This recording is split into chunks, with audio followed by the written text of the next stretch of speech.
in the Rock and Roll Hall of Fame. What does everybody think? Well, if you're a Kiss fan like I am, you're probably mildly okay with it.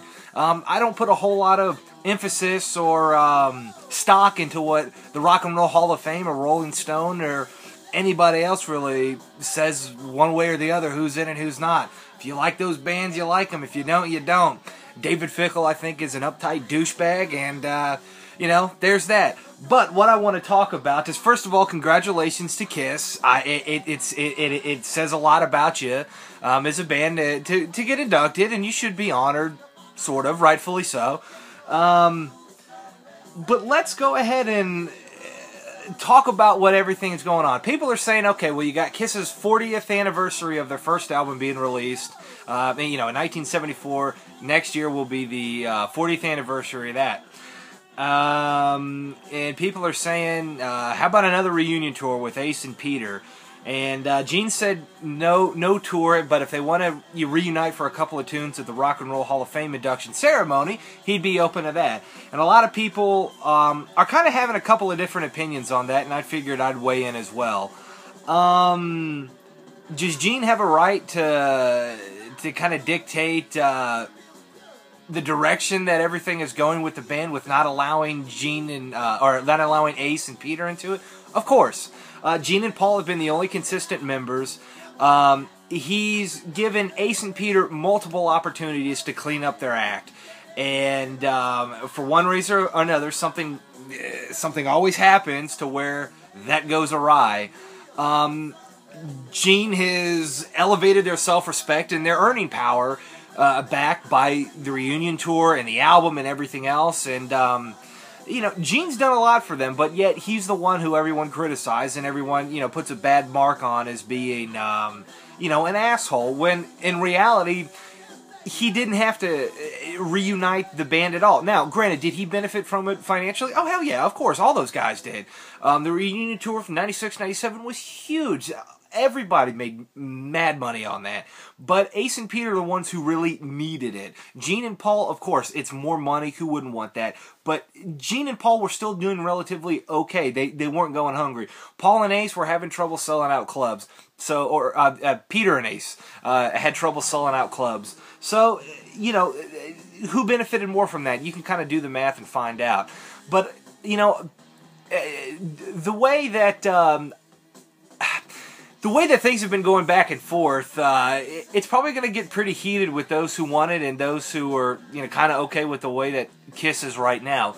Kiss will never be back to the glory days. I think everybody in some way or another realizes that. But let's talk about them performing at the Rock and Roll Hall of Fame ceremony. Now, granted, they're probably all going to be in full makeup and everything just to give them the show, like they always done. The pyrotechnics, everything may not be as big as it would be in a normal rock venue, but they're probably at least going to have the makeup on and a little bit of smoke bombs, well, maybe not smoke bombs, but a little bit of pyrotechnics and what they can get away with, whatever the fire marshal terms is safe and well for them to use. So they're at least going to play in makeup. So it's going to look really funny to see Gene and Paul in makeup, and I'm assuming Ace and Peter won't be in makeup because they sold those rights to Gene. So it's going to look really funny. 2 members in makeup, 2 members not in makeup. It's just going to look funny, so I don't think that'll happen. And I don't think that Peter and Ace are going to put the makeup back on. Number one, I don't think Gene would let them. And number two, I just don't think that they would want to.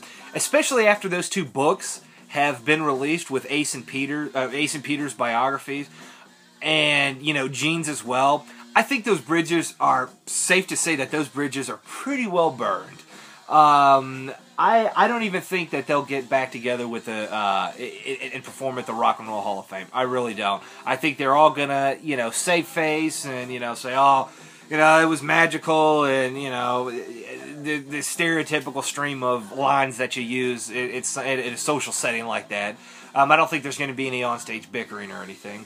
But as far as them performing at the Rock and Roll Hall of Fame, I don't even think that's going to happen.